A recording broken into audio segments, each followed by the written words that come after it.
Zarathek stared at her reflection in the small mirror of her quarters and felt the familiar wave of shame wash over her scaled features.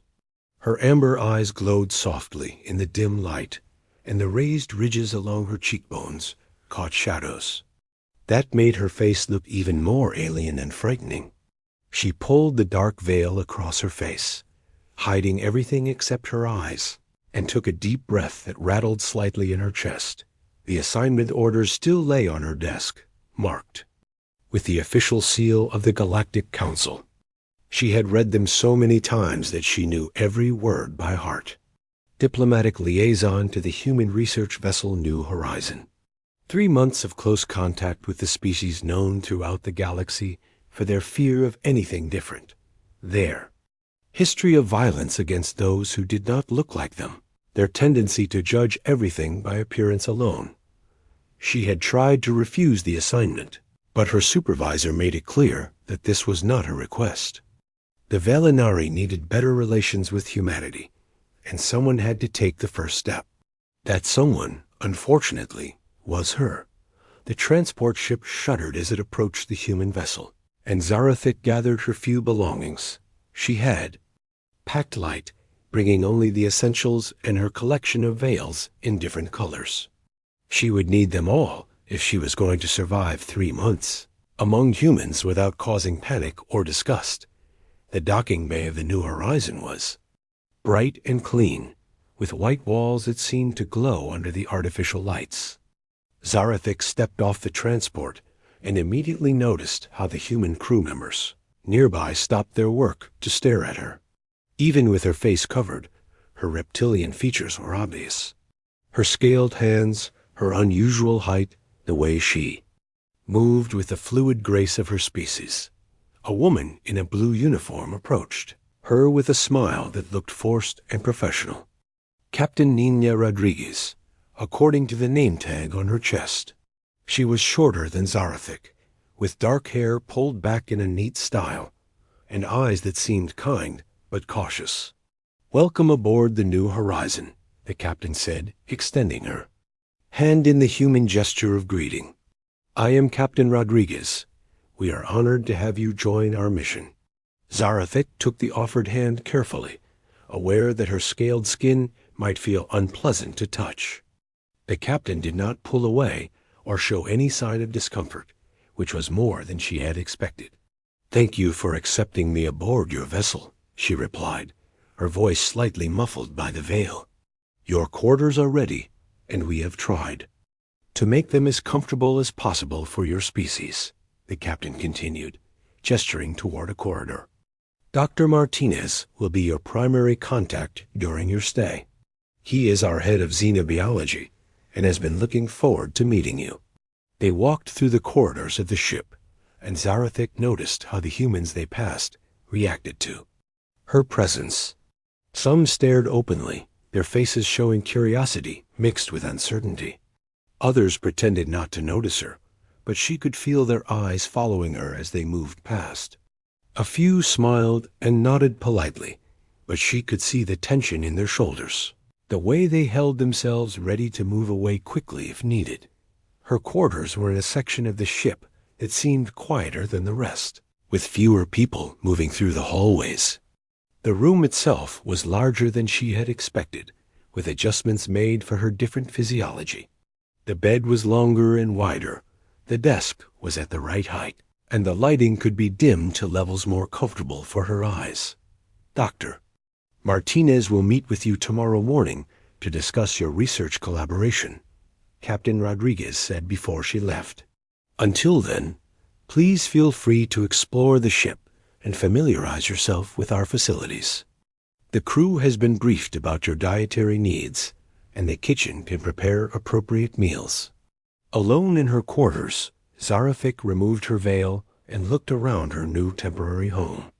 The walls were plain and white, like everything else on the ship, and there was a small window that showed the stars outside.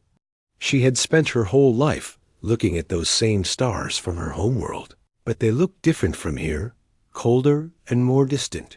She opened her personal bag and took out a small holographic projector, one of the few personal items she had brought with her. When activated, it showed images of her homeworld, with its red sand and purple skies, its crystal cities that caught the light of their twin suns. The familiar scenes made her feel a little less alone, but also reminded her of how far she was from anything that felt like home. The next morning came too quickly. Zarathek had barely slept, spending most of the night listening to the sounds of the ship around her and wondering what the humans were saying about her in their private conversations.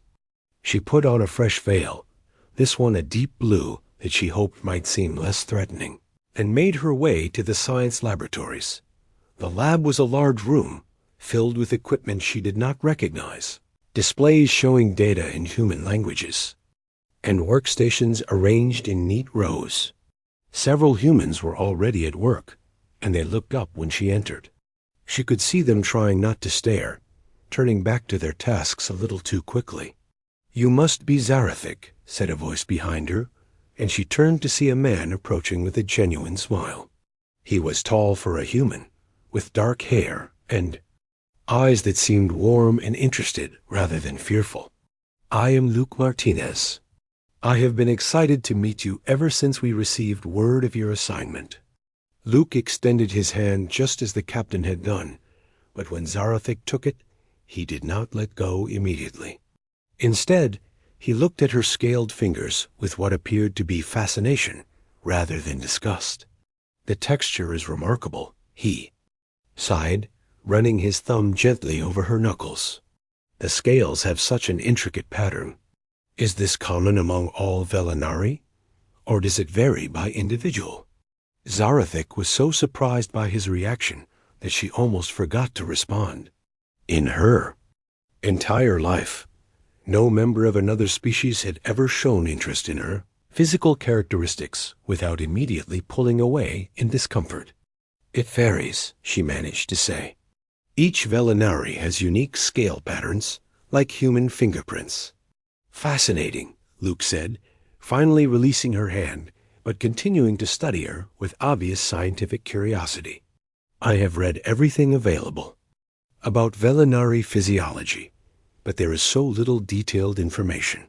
Having you here to work with directly is an incredible opportunity." As Luke showed her around the laboratory and explained the research they would be conducting together, Zarathek found herself relaxing slightly. His enthusiasm seemed genuine, and he asked thoughtful questions about her species that showed real interest in understanding rather than fear of the unknown. When he looked at her face, even through the veil, she did not see the usual signs of discomfort or revulsion. Perhaps, she thought as they discussed their first joint project, these 3 months might not be as terrible as she had expected. Perhaps humans were not quite what she had been told they were. But she kept her veil in place and her hopes carefully controlled, because she had learned long ago that disappointment hurt less when you expected it from the beginning. The first week aboard the New Horizon passed more smoothly than Zarathek had dared to hope. Luke Martinez proved to be everything his first impression had suggested and more. Each morning when she arrived at the laboratory, he greeted her with genuine warmth and usually had prepared some new question about Velinari culture or biology that showed he had spent time thinking about their previous conversations. "I was reading about your homeworld's binary star system last night," he said on the 5th day, looking up from a datapad covered with notes written in his neat handwriting. "The way your people adapted to the different light cycles is incredible. Does the change in star positions affect your scale coloration throughout the day?" Zarathek found herself explaining the subtle ways her scales shifted hue with different types of light, something she had never discussed with anyone outside her own species. Luke listened with the focused attention of a true scientist, occasionally asking follow-up questions that showed he understood not just the basic concepts, but the deeper implications.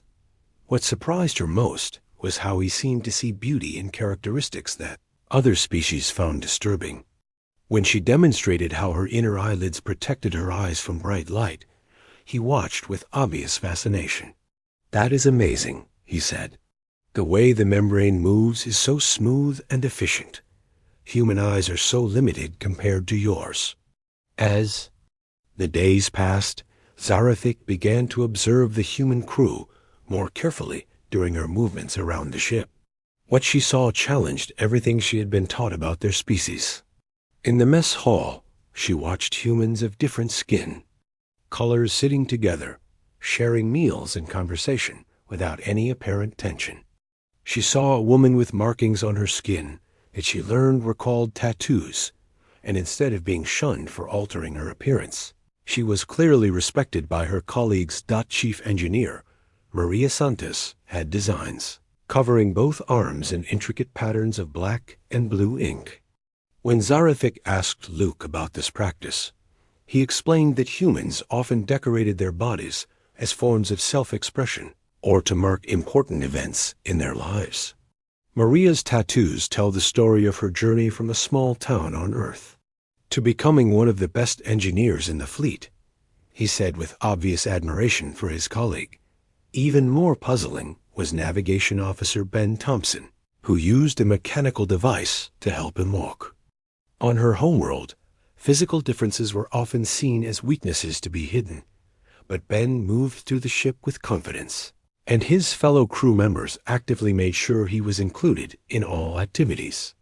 She watched them modify their walking pace to match his, adjust seating arrangements without being asked, and treat his input on navigation matters with clear respect for his expertise. The most revealing moment came during the weekly cultural exchange dinner that Captain Rodriguez had instituted for the crew. These gatherings were meant to help everyone learn about the different human cultures present on the ship, but this week they had decided to include Zarathik as well. She had spent hours preparing, unsure what would be expected of her. The invitation said casual dress, but she had no idea what that meant in human terms. She settled on a simple tunic in deep green, one that complemented her scale coloration, and chose a lighter veil than usual, one that was almost transparent. She entered the mess hall. Conversations quieted as they had on her first day, but this time the silence felt different. Less fearful, more curious. Captain Rodriguez stood up at the front of the room, raising a glass filled with some human beverage. Tonight we welcome our guest, Zarathik, who has agreed to share some aspects of Velinari culture with us, the captain announced. But before she begins, I want to address something important. The room became completely silent, and Zarathik felt her hearts racing. This was it, she thought. They were going to ask her to leave, or to cover her face more completely, or to eat separately from the others. In Velinari culture, Captain Rodriguez continued, removing one's facial covering in the presence of non-family members is a sign of deep trust and respect. It means you consider the other person worthy of seeing your true self. Zarathik stared at the captain in shock. How did she know this? Had Luke told her, or had she researched Velinari customs on her own? If Zarathik chooses to honor us in this way tonight, I want everyone to understand what a significant gesture that would be, Rodriguez said, her voice carrying the authority of command, but also genuine warmth. And I want her to know that such trust would be returned with the respect it deserves. The room remained quiet, but Zarathik could feel the attention focused on her. Not the uncomfortable staring of her first days, but something that felt more like anticipation. She looked around at the faces watching her, seeing curiosity and interest rather than fear or disgust. Luke caught her eye from across the room and gave her a small nod that somehow conveyed both encouragement and understanding that the choice was entirely hers.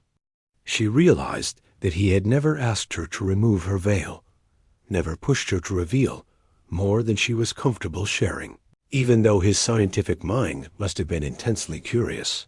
Slowly, Zarathik reached up and untied the veil, letting it fall away from her face for the first time since boarding the ship.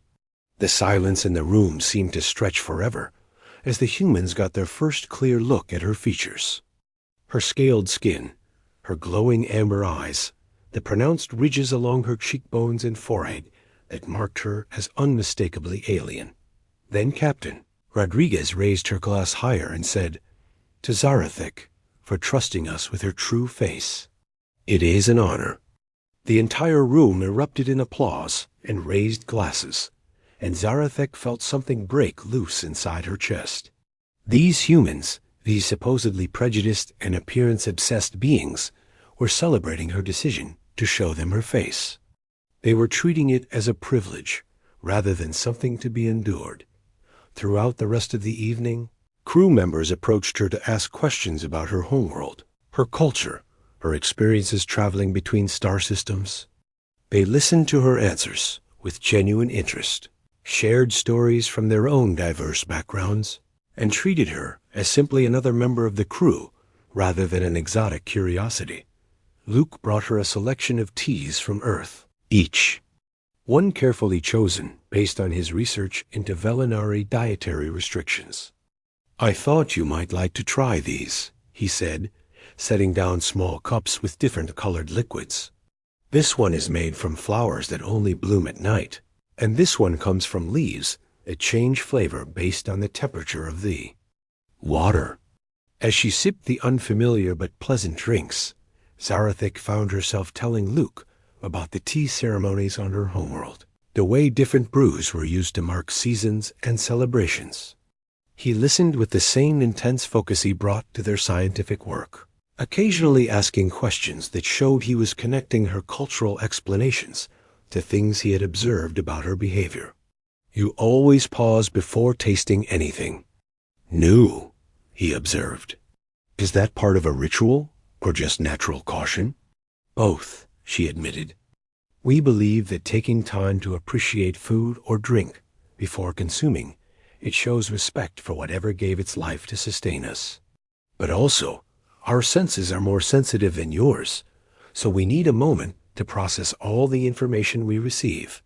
"That makes perfect sense," Luke said, and she could see him filing away this information, not just as scientific data, but as something that would help him understand her better as an individual.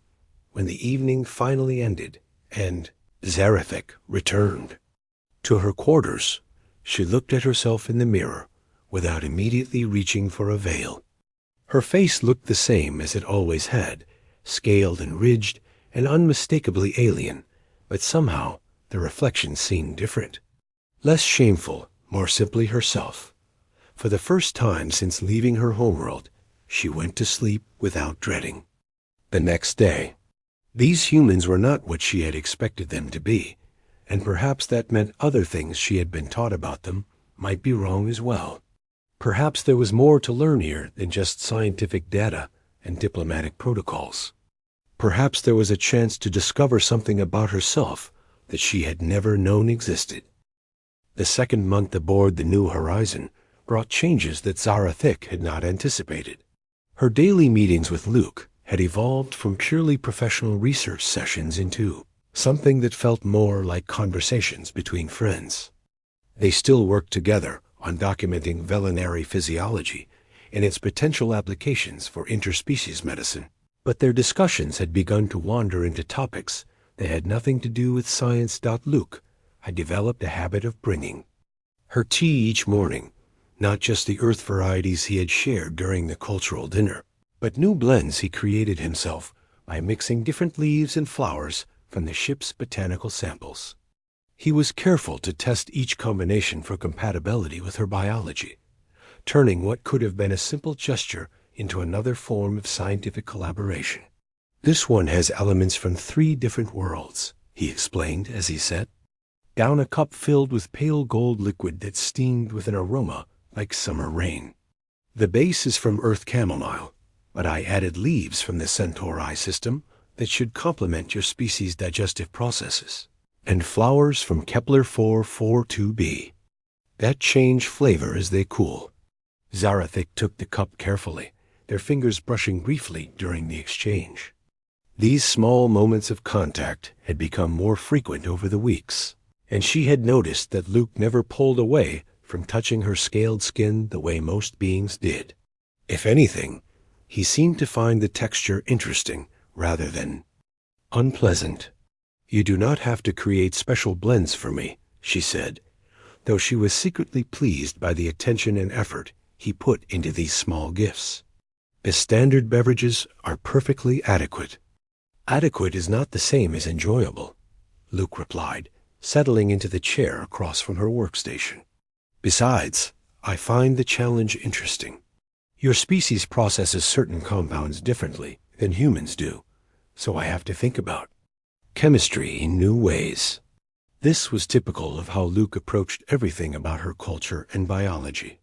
Where others might see differences as obstacles or problems to be solved, he saw them as puzzles to be understood and appreciated.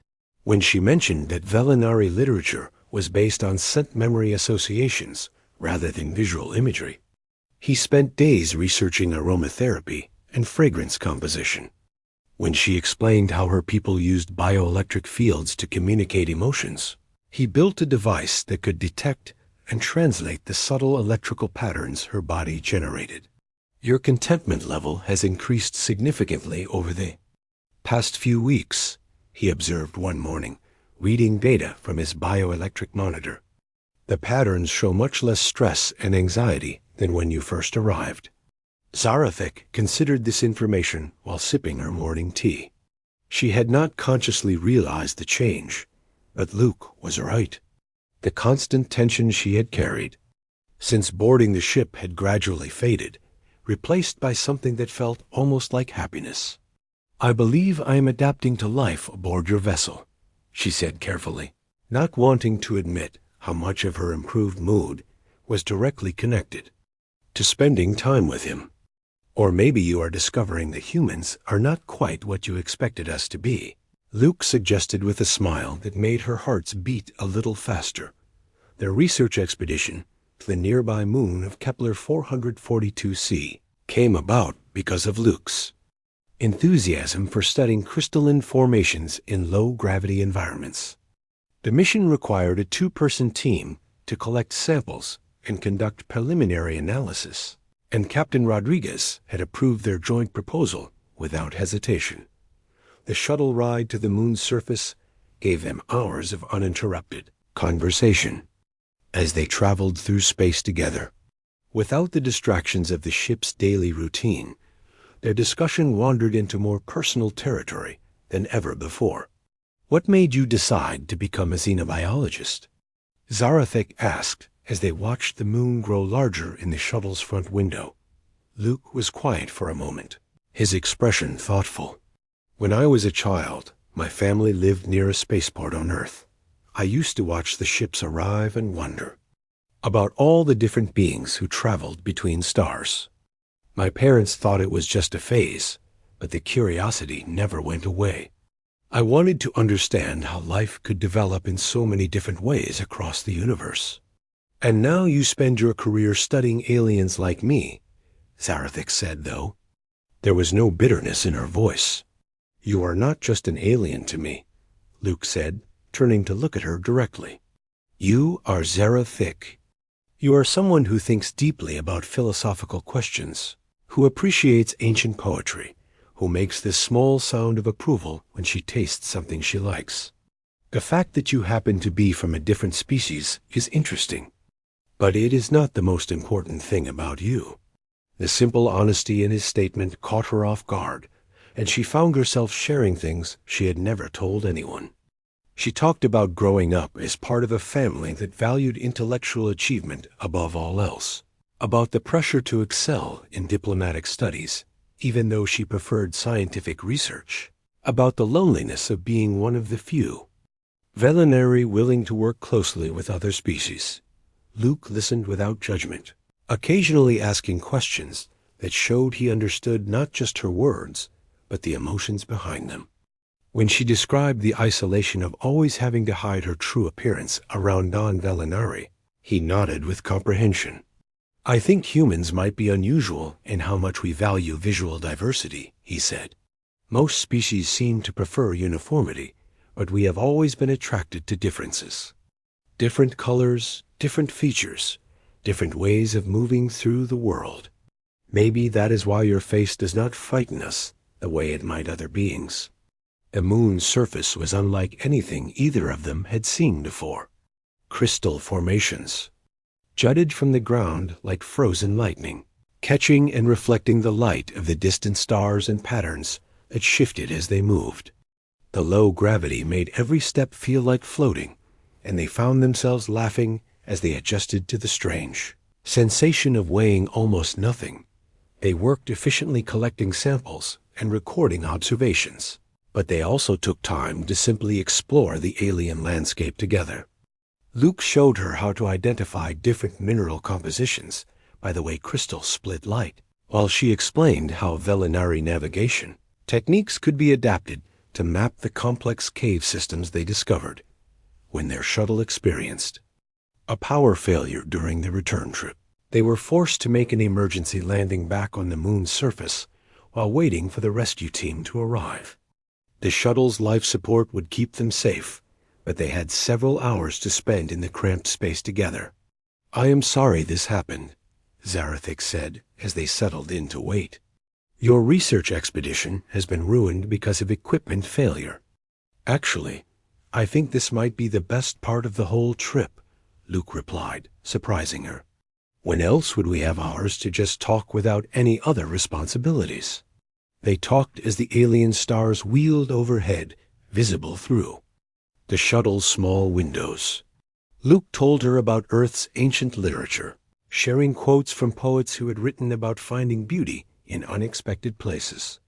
Zarathik recited passages from Velinari philosophers who had contemplated the nature of connection between different forms of consciousness. At some point during the long wait, exhaustion overtook them both.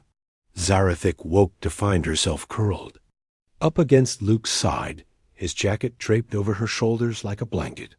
His arm was around her in a gesture that felt protective rather than possessive, and for a moment she allowed herself to enjoy the warmth and comfort of being close to another being who cared about her well-being. The rescue team found them like that, and while there was some gentle teasing from the crew members who came to retrieve them, Zarathik noticed that the comments were warm and approving rather than disapproving.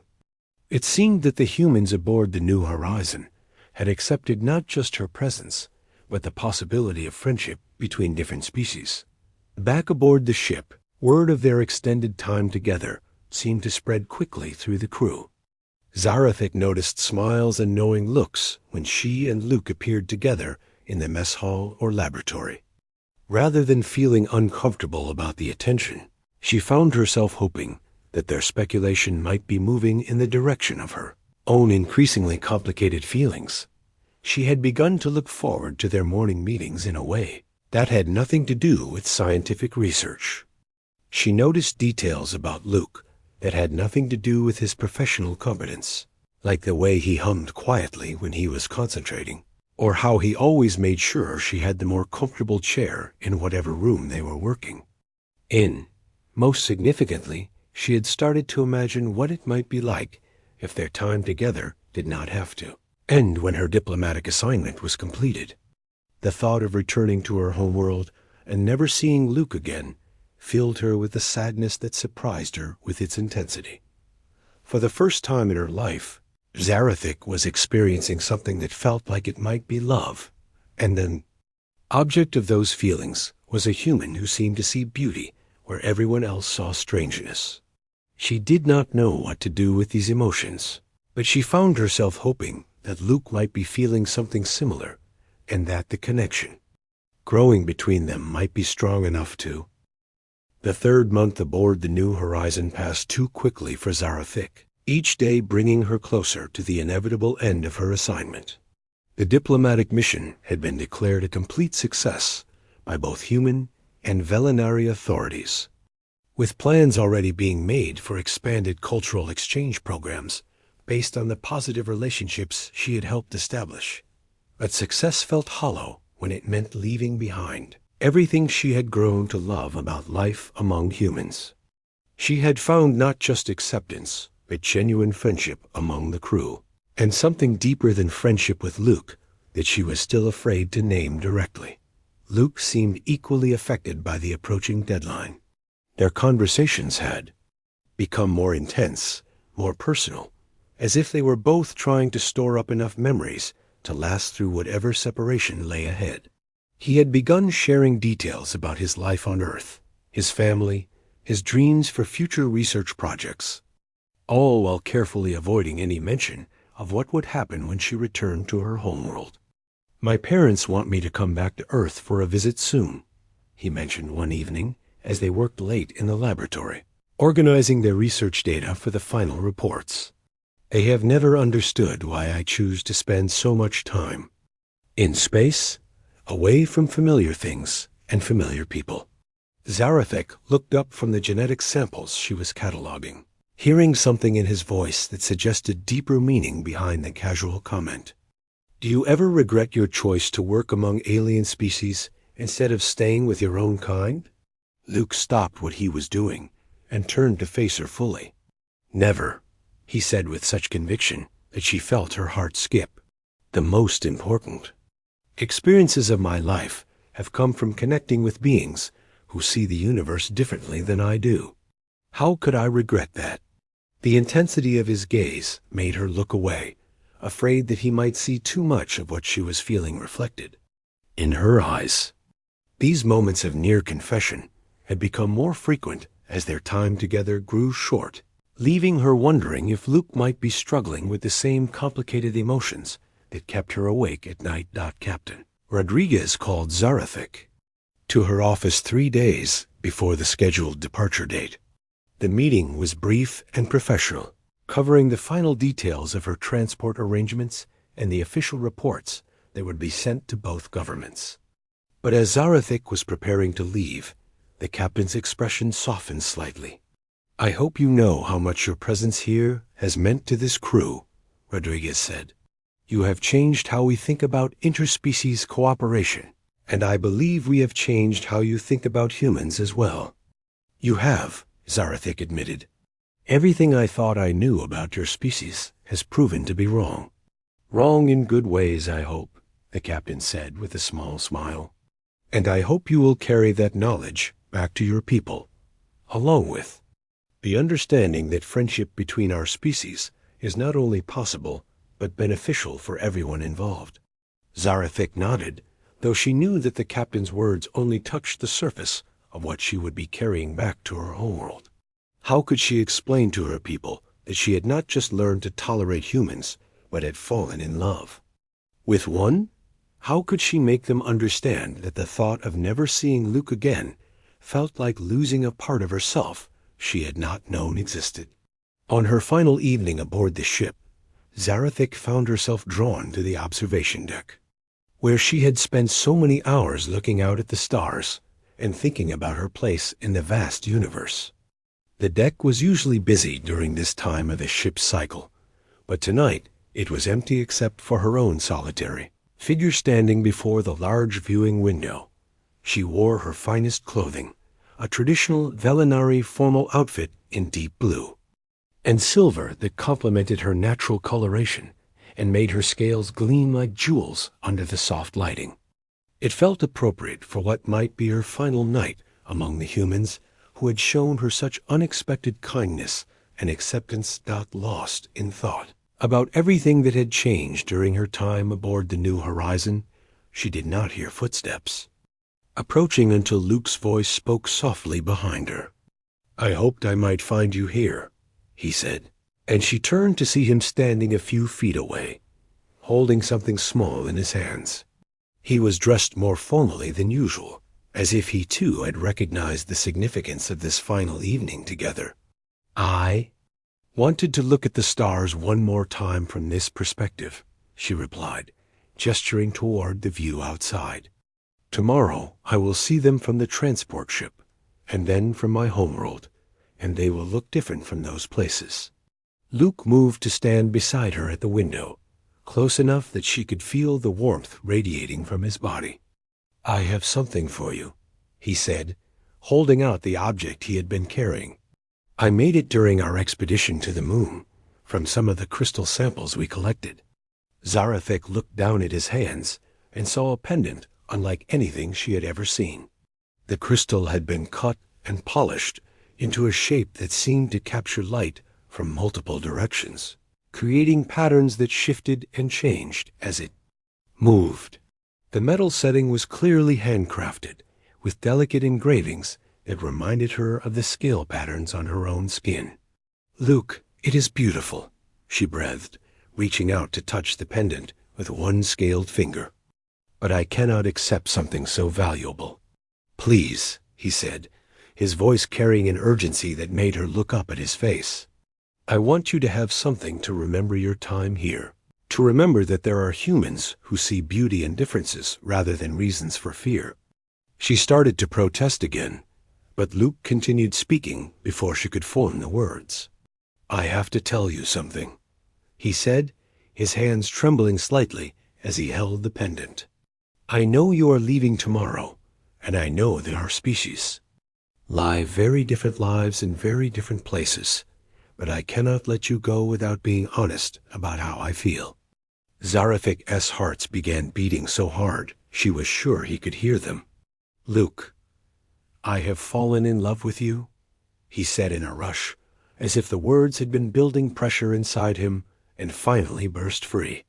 "I love your intelligence, your curiosity about everything around you, your kindness to people who were strangers until you chose to trust them. I love the sound you make when you are thinking deeply about something, and the way your eyes glow brighter when you are happy." He paused, taking a shaky breath before continuing. "And I love your face, Zarathic, not despite how different it looks from mine, but because of that difference. Because it is uniquely, perfectly you." She stared at him in stunned silence, unable to process what she was hearing. Luke Martinez, this brilliant human scientist who could have chosen anyone of his own species to care about, was standing here telling her that he loved her. Her, with her scaled skin and alien features and all the strangeness that made her unsuitable for relationships with anyone outside her own kind. "I know this is probably not what you want to hear on your last night here," Luke continued, misinterpreting her silence as rejection. "I know that our species are different in ways that might make any kind of relationship impossible. But I had to tell you, because the regret of not saying anything would be worse than the pain of knowing you do not feel the same way." Finally, Zarathic found her voice. "You think I do not feel the same way?" Luke looked at her with hope and fear warring in his expression. "Do you?" Instead of answering with words, she reached up and took the pendant from his hands, letting her fingers linger against his palm longer than necessary. "Will you help me put it on?" Luke's face lit up with a smile that seemed to illuminate the entire observation deck. He stepped behind her to fasten the pendant around her neck, his fingers gentle against her scaled skin as he worked with the delicate clasp. When he was finished, his hands rested briefly on her shoulders, and she leaned back against his chest, feeling the steady rhythm of his heartbeat. "I was afraid to hope," she said quietly. "I thought that even if you cared for me, the differences between our species would make any relationship impossible." "The differences are what make it special," Luke replied, his breath warm against her ear. "Anyone can fall in love with someone exactly like themselves. It takes something more to fall in love across the space between stars." They stood together looking out at those stars, and Zarathic felt something settle into place inside her chest that she had never experienced before. For the first time in her life, she was exactly where she belonged, with exactly the right person, even if that person happened to be from a completely different world. "What do we do now?" she asked, because the practical reality of their situation had not changed just because they had finally admitted their feelings. "Now we figure out how to make this work," Luke said with the same determination he brought to solving complex scientific problems. "I do not know exactly how yet, but I know that giving up is not an option." As if summoned by their conversation, Captain Rodriguez appeared in the doorway of the observation deck. "I am sorry to interrupt," she said, though her expression suggested she was not sorry at all. "But I wanted to let you both know that I have received communication from the Velinari Diplomatic Corps. They are interested in extending cultural exchange programs and have requested that Zarathik consider staying aboard the New Horizon as a permanent liaison." Zara. 6 months after Zarathik made the decision to stay aboard the New Horizon, she woke up each morning with a sense of wonder that her life had become something she never could have imagined. Her quarters had been expanded and redesigned to accommodate both her needs and Luke's, creating a space that belonged to both of them while honoring the traditions of their different species. The walls now displayed holographic images from both Earth and the Velinari homeworld, creating a visual reminder of how two different cultures could exist in harmony. Luke had installed special lighting that could shift between the spectrum preferences of both species, and Zarathek had contributed furnishings that accommodated their different physiologies while remaining comfortable for visitors from either world. Their relationship had not been without challenges. The first time, Luke suggested they share a meal in the mess hall as a couple rather than colleagues. Zarathik had felt a familiar flutter of anxiety about being the center of attention, but the crew's reaction had been overwhelmingly positive, with congratulations and well wishes that made it clear their romance was seen as a cause for celebration rather than concern. Captain Rodriguez had been particularly supportive, assigning them joint quarters and joint research projects that allowed them to work together professionally while building their personal relationship. The success of their collaboration had become a model for other interspecies partnerships, with several human vessels now requesting Velinari liaisons of their own. Their first official date had been, by any reasonable measure, a complete disaster. Luke had chosen a restaurant on the nearby space station that turned out to specialize in foods that were completely incompatible with Velinari digestion. The atmospheric controls in the dining area had malfunctioned, creating temperature fluctuations.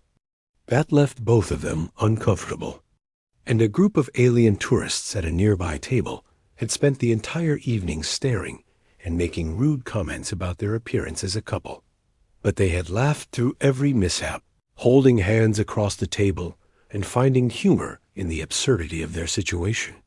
When the restaurant's environmental systems finally failed completely and forced an evacuation, they had ended up sharing emergency rations in a maintenance corridor, talking and joking until the station's night cycle began.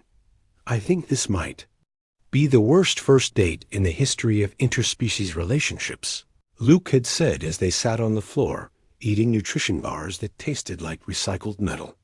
"Then our second date can only be an improvement," Zarathik had replied, and the way his face lit up at her words had made all the evening's problems seem insignificant. Their second date had indeed been better, as had their third and fourth, and all the ones that followed. Luke had learned to research restaurants and venues ahead of time, while Zarathik had grown more comfortable with the attention their relationship sometimes drew from curious observers. They had developed their own traditions and routines, combining elements from both cultures in ways that felt natural and right. The day Luke proposed to her had been 6 months to the day after their disastrous first date.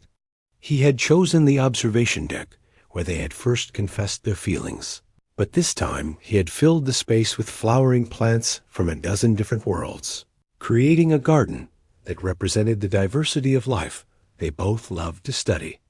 "I know that marriage customs are different for our species," he had said as he knelt before her with a ring designed to fit her scaled finger, "but I want to spend the rest of my life learning about those differences and finding ways to bridge them.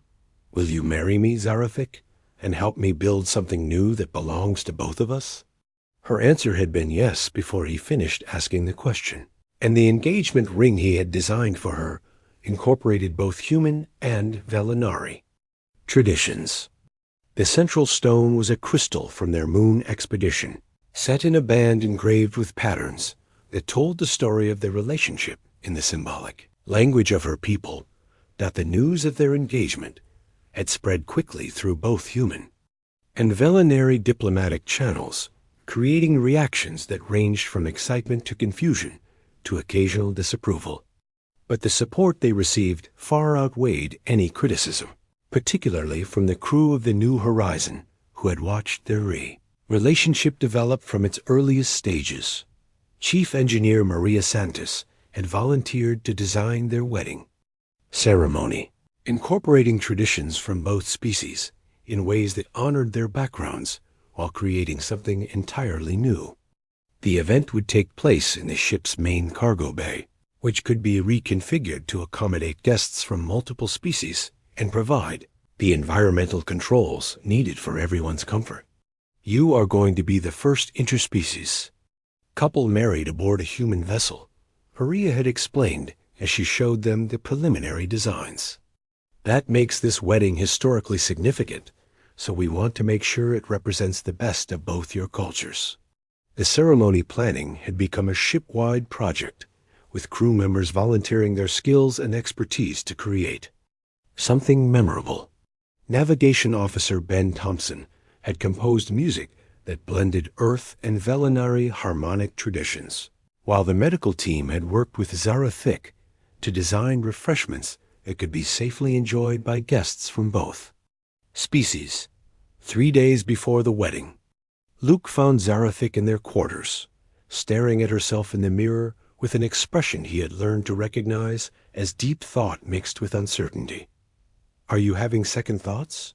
he asked gently, settling beside her on the bench they had installed in front of the mirror. "Not about marrying you," she said immediately. "Never about that. But I keep thinking about what this means for other couples like us. What if we fail? What if the differences between our species prove too difficult to overcome in the long term?"